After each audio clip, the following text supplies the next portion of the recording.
Come back with me to Sunday, October 27th, 2024, 9 days before Election Day, when no one yet knew whether Donald Trump would be elected to a second term. The front page of the New York Times opinion section that morning looked nothing like a typical newspaper layout.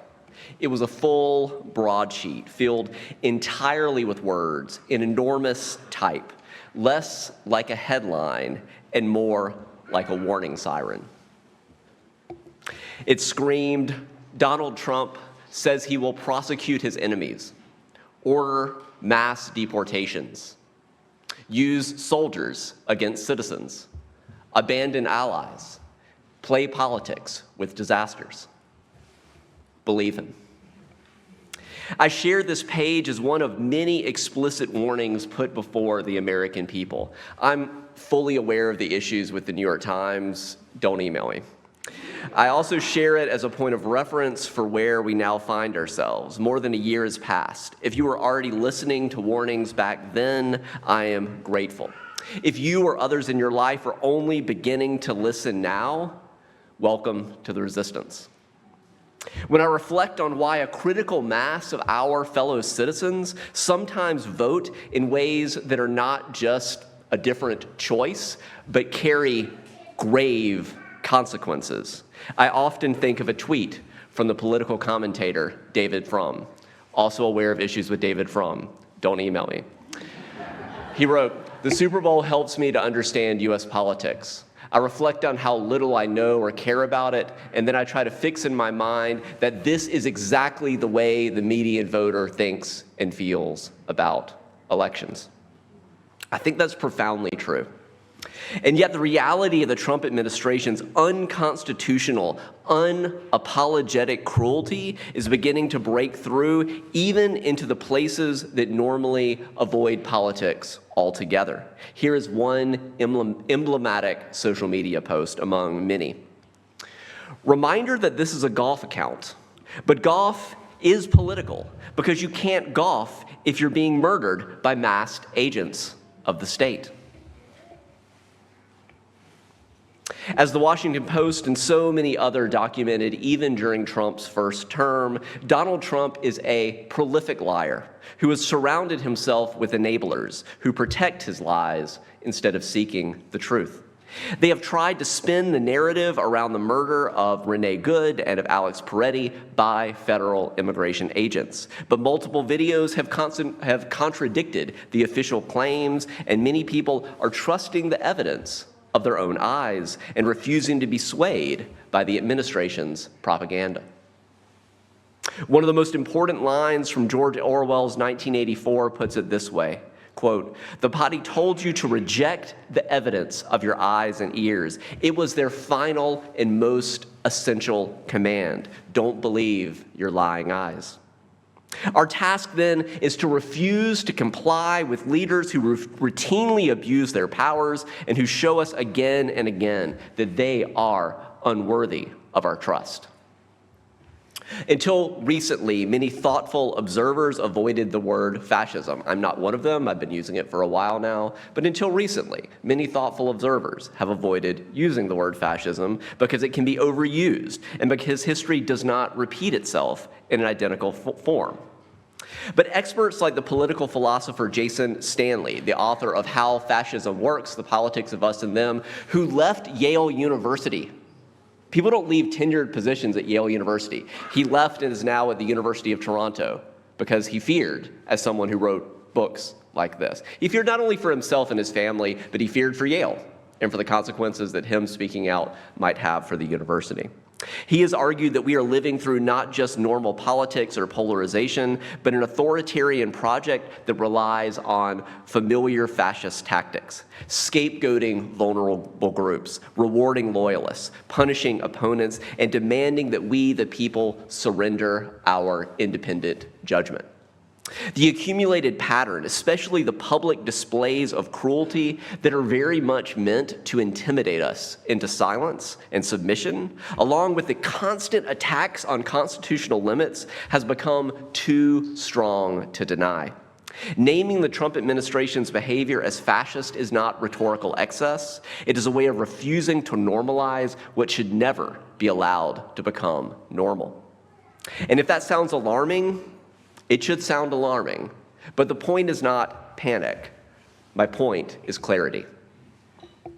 As I watched the inspiring resistance of ordinary citizens in Minneapolis responding to our government's paramilitary law enforcement operation, I cannot help but hear echoes of another moment in American history: the British military presence in Boston on the eve of the Revolutionary War. More than 3,000 federal agents have been deployed to the Twin Cities as part of so-called Operation Metro Surge. There are 600 law enforcement agents typically there, and 3,000 federal troops. So this force significantly outnumbers the Minneapolis Police Department by 5 to 1. That's the scale of what we're talking about. More than 250 years ago, ordinary Bostonians also had to walk past armed soldiers on their own streets, answer to sentries in their own neighborhoods, and live under the daily presence of a foreign military force. One historian writes that this constant presence gnawed away at their honor and affronted a people that were accustomed to personal liberty. And in the fatal shootings of Rene Good and Alex Preddy, it is hard not to hear an echo of the Boston Massacre, the deadly clash in 1770 when British soldiers fired into a crowd of American colonists, killing several civilians and fueling outrage at an occupying force. When armed power is used to intimidate a community, it tends to speak in the same language. Authorities call we the people agitators, insurgents, domestic terrorists, while insisting that overwhelming force is the only way that they can restore power. But history shows us something else as well. When we ordinary people seemed armed power deployed unjustly against our neighbors, something shifts within us. People who thought they were not political suddenly understand that power has come to our doorsteps. And in that sense, the uprising of ordinary Minnesotans against ICE is so deeply American. We cannot limit our concern, however, to only the atrocities captured on video. I cannot stop thinking, especially as a parent, of the photograph of 5-year-old Liam Ramos in his blue bunny ears hat and Spider-Man backpack, facing the side of an ICE vehicle. An image that has become a symbol of the cruel treatment of innocent children caught up in an immigration enforcement movement that has run amok. What chills me most is not only what we can see in this image, a confused and frightened child cruelly torn from safety, used as bait, but what it forces us to imagine about all that we cannot see about immigration enforcement right now in our country. We know that children and families in immigration detention centers are often held in harsh conditions with overcrowding, prolonged confinement, and ongoing reports of illness and hardship. And given how agents are behaving in broad daylight in front of cameras and community witnesses, I am haunted by what must be happening in the shadows where no one is watching. What we fear is happening to Liam. From the detention center in Texas, reports say he has been sick with a fever, has become withdrawn, is sleeping much of the day because he is understandably depressed and sad. The blue bunny ears and Spider-Man backpack that helped us recognize him in that first photo have been taken from him, but he keeps asking for them. The photo shows Liam curled up against his father, while Joaquin Castro, a member of the U.S. House of Representatives from Texas, checks on him and presses for his release. Reports from legal advocates and recent visits to the facility indicate that many children are ill and conditions remain substandard with inadequate medical care and repeated lockdowns.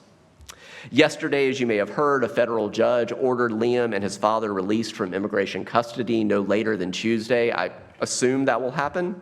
In a blistering opinion, I encourage you to, it's widely available. It's a 3-page judicial opinion. It's very much worth you reading in full.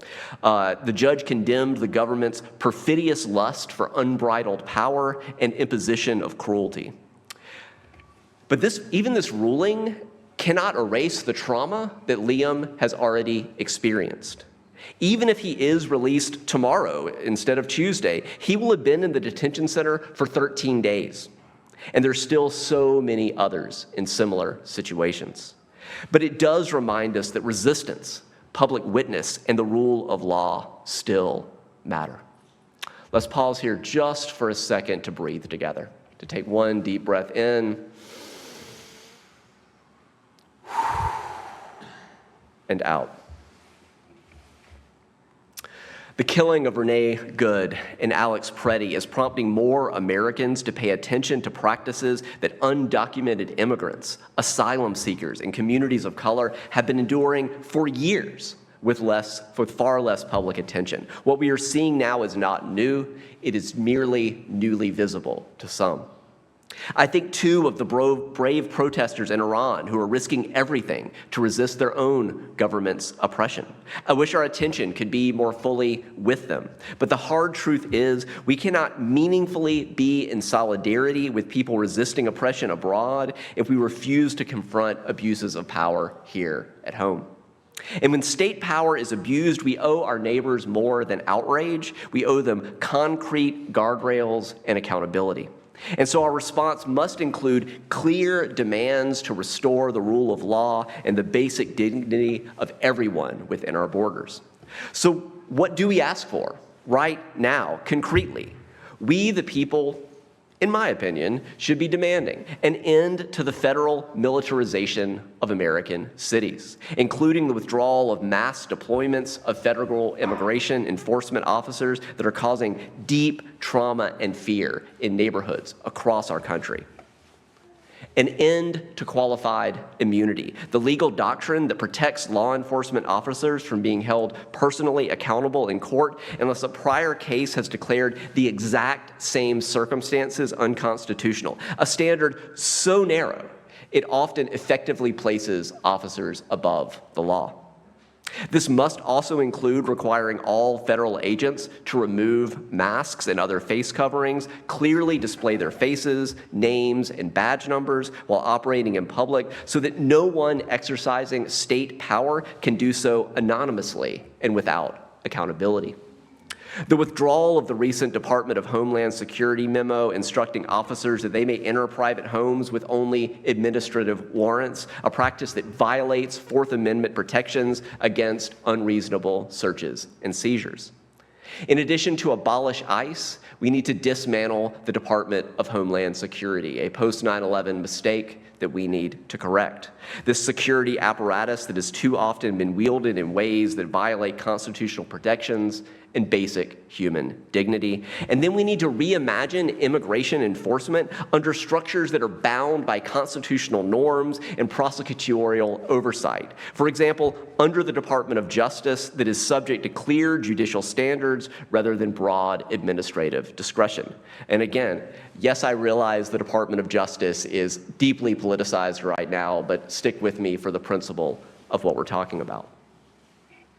A vastly expanded pathway for legal status for undocumented immigrants, recognizing that the long-term solution to, quote, illegal immigration is not endless, cruel enforcement. It is making immigration lawful, realistic, and humane, including legal protections for the millions of people already living, working, and contributing within our communities.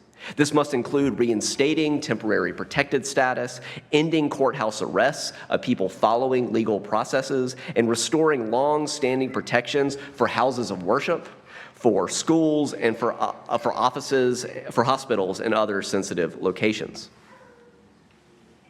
Transparent investigations and real accountability, including independent reviews of the killings of Renee Good and Alex Preddy, and restoration of the basic principle that no one, no agency, no officer, no president is above the law.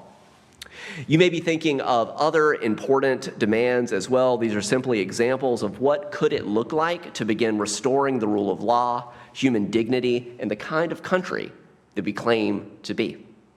But if we stop there, we're only treating the symptoms. We have to name the conditions that made this possible. How did we become a country that could allow something like this to ever happen in the first place? What conditions made us vulnerable to a demagogue like Donald Trump? And how might we channel the same outrage toward building something better?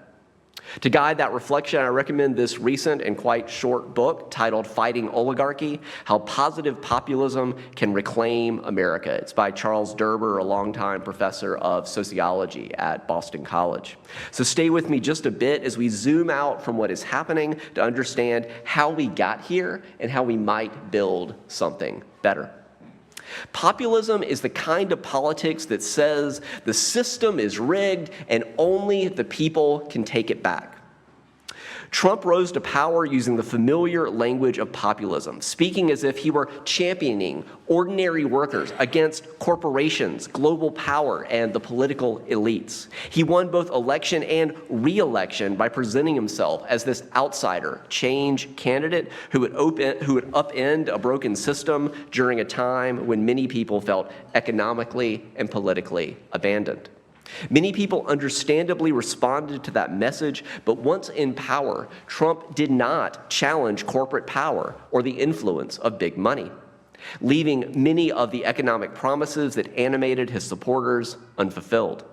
Instead, he redirected that populist energy toward cultural grievance, hoping that anger about identity and immigration and social change would substitute for the economic reforms that he had promised.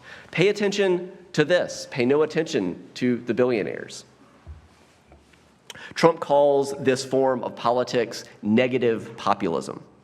Far-right populists use the language of we the people, but instead of uniting us against concentrated economic power, it divides us from one another along race, religion, and nationality. In this version of populism, some people are cast as the real Americans, who must be protected from supposed enemies from within. Fear of immigrants, suspicion of religious and racial minorities, appeals to a mythic Christian identity become substitutes for economic justice. These divisions keep we the people from recognizing our shared interests while concentrating more power in the hands of authoritarian leaders like Trump, who claim only I can save you. In contrast, Derber points to an alternative called positive populism, and this vision is very close to what our own tradition of Unitarian Universalism calls covenant, beloved community, and the inherent worth of every person. Think of it as democracy with love at the center. Positive populism also speaks in the language of we the people, but its goal is to deepen our solidarity across differences rather than dividing us against one another. This form of politics seeks to unite working people across lines of race and religion in order to challenge concentrated corporate power and expand economic justice for all. It calls on we, the people, to organize, participate, and build a system that is more democratic, not to rally behind a so-called strongman who often betrays the very people he claims to defend. A strongman who always betrays the very people he claims to defend. Positive populism also speaks in the language of we the people. But here's the key point. In hard economic times, both positive and negative populism can appeal to many of the same people because both begin from the shared recognition that the system isn't working. The system really isn't working. The difference lies in whether the anger is used to divide us or unite us in the work of building a more perfect union. At a time when extreme wealth is concentrated at the top, while everyday struggle defines life for many of us, Derber makes a compelling case that some form of populist politics is going to continue resonating with people. The question is not whether populism will shape our politics, but which kind of populism will. In a hard time, Derber points out something both surprising and hopeful. Polls show that a large number of Americans, including many people who voted for Trump either once or twice, are deeply skeptical of corporate power, endless war, and an economy that rightly feels rigged to ordinary people. In other words, the soil for populism is already present. The question is whether we will choose to nurture it. And that work does not begin in Washington, it begins in communities like this one. Derber warns that one of the great mistakes leaders can make in a moment like this is to promise a return to normal. The so-called normal that preceded Trump was already an era of entrenched corporate power, grotesque inequality, and political capture that left many working people feeling abandoned and desperate for change, desperate enough to be fooled by Donald Trump. Simply going back would only set the stage for the next authoritarian demagogue. What is needed is not restoration, but transformation, moving beyond oligarchy, a system where a small group of extremely wealthy people hold a disproportionate economic and political power toward a society where that power is more widely shared. Derber challenges us to see that the shift this requires two big commitments. First, curbing the outsized power of corporations and billionaires, and Elon Musk potentially soon becoming the world's first trillionaire. And second, building a form of social democracy that actually meets the everyday needs of ordinary people. A living wage for all workers, affordable housing, universal health care, universal child care, universal access to college or to vocational training, and protecting the earth that keeps us alive. Concretely, Derber names 3 changes that would signal that we've gotten serious about fighting oligarchy. It doesn't have to be these folks if they're not your jam, but this is the things we're looking for leaders to be saying. I'm willing to tax extreme wealth, so billionaire robber barons contribute what they owe to the common good. Ending the corrupt electoral system that allows massive sums of untraceable dark money to buy politicians and to shape our laws, and replacing it with a public system of campaign finance, and re-chartering corporations so they are accountable to the public, workers, and communities, not only to investors. That may sound radical. It is older than the system we have now. In the early years of this country, corporations were created by the public and required to serve the public interest. If they did not, their charters could be revoked. It was only after the Civil War when legal changes helped accelerate this shift of corporations from being public entities accountable to the public good into something that was treated as if it had the rights of a person, often without the responsibilities of being a person. We changed the rules once, we can change them again. And the earlier Americans were right to worry that when corporations become more powerful than the public, our democracy itself is at risk.